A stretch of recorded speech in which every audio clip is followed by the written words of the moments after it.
Okay, this starts a new adventure. Well, for the next, we thought we'd do a wonderful harvest host scenario in Wyoming. We are making our way out of Wyoming, and this just seemed like a great spot to stop, and it was, it is so far. Yeah. Great spot. They have electrical. We just got here, like we just unhooked. Yep. So we are at a farm. I believe they actually have a YouTube channel. They do. It's called Our Wyoming Life. So I haven't even watched one of their videos. Look at that. I should like, comment, subscribe since we're gonna be here. But now we have to check in at the farm store and tell them they do tours, so we're gonna sign up for a tour tomorrow. Okay, so we're gonna get settled in. We're gonna roll the intro, run over to the farm store, and then tomorrow we do the tour. So I'm looking forward to sharing this with you. Might be something you want to do as you pass through Wyoming. Or maybe you want to be a rancher. What? Who wants to be a rancher? You might want to be a rancher. Like, there's a lot of ranches out here. Maybe you want to come to Wyoming and be a rancher. A man and a woman left their home to switch things up and go on the road. They didn't know where they would go, but it's gotta be better than staying home. They switched it up. They switched it up. So why did the YouTuber cross the road?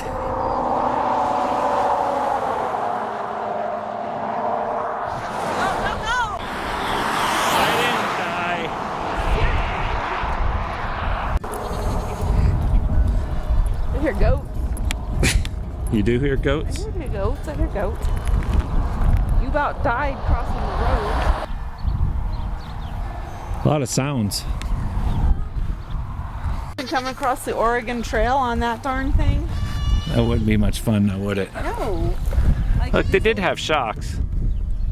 well, for the... I don't think them shocks are really good. That would be a rough life, I'm saying. I think Shrek's bumpy.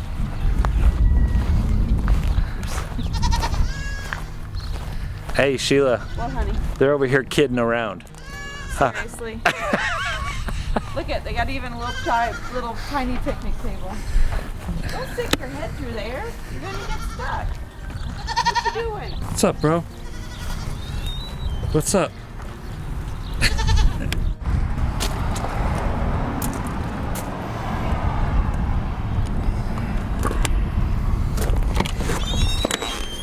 This, we got fresh vegetables. My dad used to love kohlrabi. Have you ever tried kohlrabi? No. You've never tried kohlrabi? No. Oh, and they got beef. Oh, they have tri-tip. You love a good tri-tip. Look at that.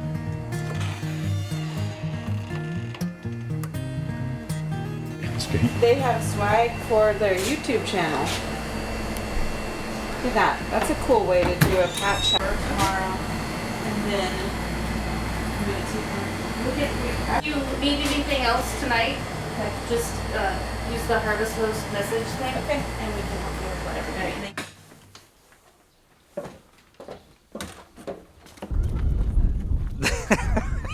That noise, that was turkeys. So far, just waking up this morning, I've heard turkeys. I've heard, There was a screeching something. Was that a peacock? yeah, it's a peacock. And then they've got goats. What is that? Is that the peacock? Yeah, I've never had a peacock on a farm before, so I don't know what they sound like. yeah, they're definitely loud.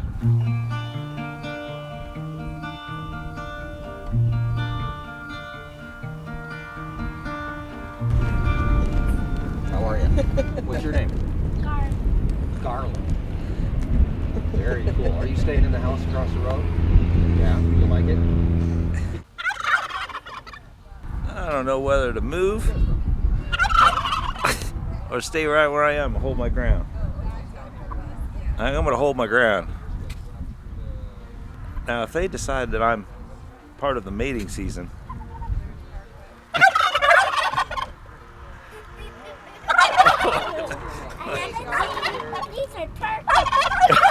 They're turkeys, all right.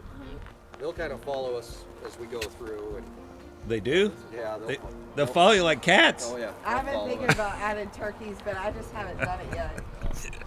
Never heard of cat turkeys on the farm. Heritage we had one, we'll see them, but we had Oh, this one is hen fun. that hatched out 8 more eggs. This tour takes about 45 minutes. We'll go through, we'll feed a bunch of animals, talk about the history of the ranch, what we do here, all that kind of good stuff. We're gonna make a loop and come back here to the farm store, so if anybody needs anything from the farm store this morning, it'll be opened up for you guys if somebody needs ice cream for breakfast. So the ranch itself is a mile wide on the highway. We go back 6.5 miles, so we're just over 5,000 acres, and we have a cow-calf operation. We're gonna head towards the shop, and I'll tell you what that means. Let's go.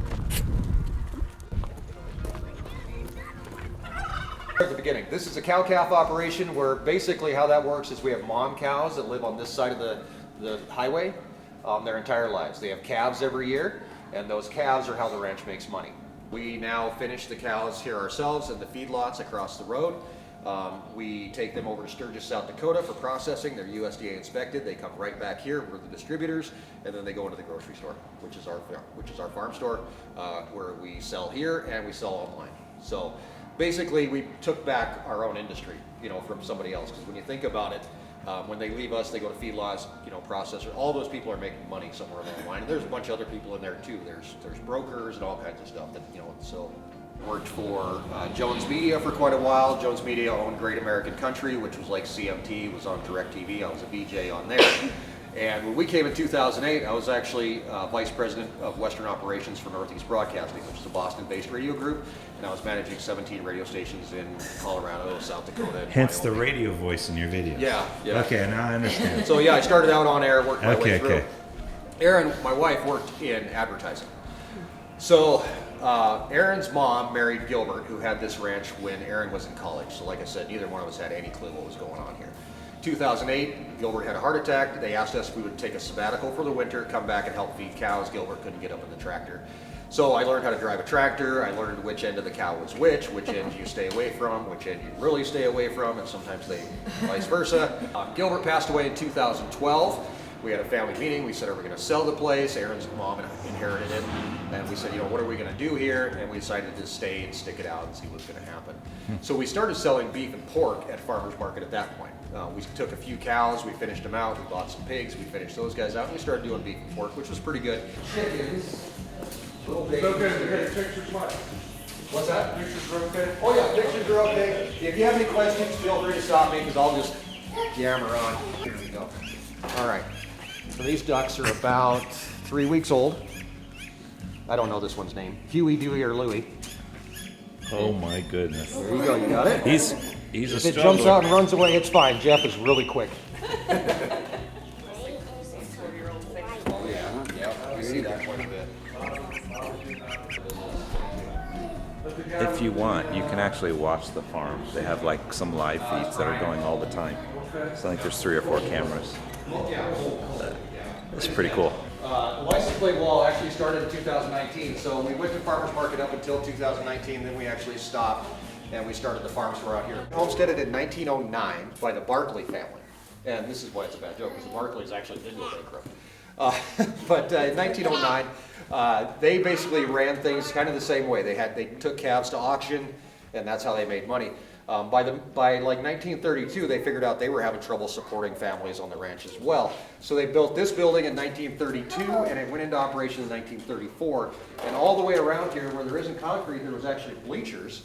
And here in the middle, this was a sale ring. Oh, wow. So they would bring their cattle in, and they had their own auctions. They would invite people from town to come out, and they did them once every 2 weeks. So the Model T here is actually from the North Ranch, from where Gilbert's family homesteaded. Gilbert's dad bought this Model T in 1924. It's 99 years old. Bought it for $650. Back then, that was a lot of money.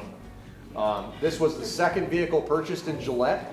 It was purchased at Gillette Motor Company, which was our very first car dealership. The first one was actually bought by the city of Gillette. And the one that the city of Gillette got, now the only option you could get was the rear end. So you could get the pickup truck version or like the ice box. The city of Gillette bought the paddy wagon version. So Gilbert's dad's joke was that he would bring this one to town, and then they take them home. This thing ran about 5 miles an hour down the old cattle trails and stuff like that, but Gilbert said he remembered as a kid, they ran this up until about 1945. There's a little transportation to get into town. And it was a long drive, but he said it was much better than running a horse. Sat on the running board, folded up like this, sat on the running board of the Model T, and on their way to town, they would stop, Mom would open it up, and they'd make lunch right here. They had little compartments, an ice box, water tank, and Gilbert said he remembered his mom's making sandwiches, and they would take a little nap underneath the Model T in the shade, and then they folded it back up, and off down the road they would go. So it's kind of like a chuck wagon. It's actually called the motorist's kitchenette. Or the tourist kitchenette, made in Los Angeles back in the 30s. No, I don't have room for that. It's like having the very first RVs, being all tooled down the road. See, this is RV life before RV life became a thing. They sit right on the side of the. It's pretty cool. They do a one-time-a-year event here called the Ranch Roundup. So you should check it out. These guys actually, this is Gus. Gus is about 16 years old. He came from a petting zoo, so he's super friendly. He loves kids. One of the problems is, though, that he has a heart condition, so he actually gets ultrasounds to make sure that he's okay. And he decided to let him live out the rest of his life here. Expense that comes along with the rescue animal. But they're very, it doesn't seem to bother him at all. They really like shiny things. I figured. Yeah. Keep it up high. There you go. Hold it really high. Real tight. Here, let's. They're probably going to sell to somebody else, but I don't think they want to go down or anything. They just couldn't keep them in. Pigs. Yeah, Gus will take something. You have no shortage of. Okay. It's easier to tell them apart. He just likes GoPros. Don't you bite me. Don't you bite me.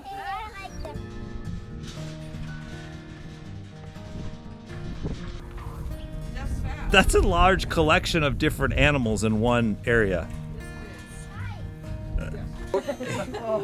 You okay? Yeah, feigning is always fun. You're okay, buddy. Get up. Oh, you got it. You got All this. right, are you good? Okay, cool. Don't scream. Wanted me. For all of you that know my story, I owned a potbelly pig for one night. And I didn't realize they got that big. And I lived on the 3rd story of an apartment building. It's a long story. If you're ever at a huddle, I might allow you to understand what it was like. But yeah. One that gets us the most notoriety is one that we do with these old newspaper boxes. Garland, newspaper is what is like the internet on paper, okay? Okay. So what we do is we actually take these, we repaint them. Actually, the high school classes help us. Hey, there's a newspaper in there. This is what a newspaper looks like. That's an antique one. I remember these. Yeah. It's barely. We repaint them and we put them in parks in town. So everybody's heard of the take a book, leave a book thing? That's a great idea. This is actually the same thing except for it's macaroni and cheese. We stock them full of non-perishable food items. We've got 50, 60, I don't even know how many of these we have in town now. And we've got them at local parks. So anybody can come and grab a bite to eat. Something, if we stock them with cereal, mac and cheese, hamburger helper, all that kind of stuff. And the Boy Scouts, Girl Scouts, along with our local sheriff's department, help us keep these stocked. A weekend food bag that we do for kids. A lot of kids during the school year, the only nutritious meal that they're really getting is the school lunch, right?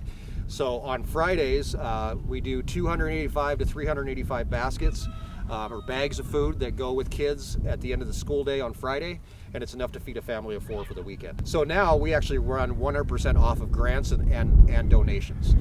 We buy our own food, so we actually take that grant money, we go to the grocery store, we go shopping every week or every 2 weeks and fill up our pantries so that we can fill up these pantries.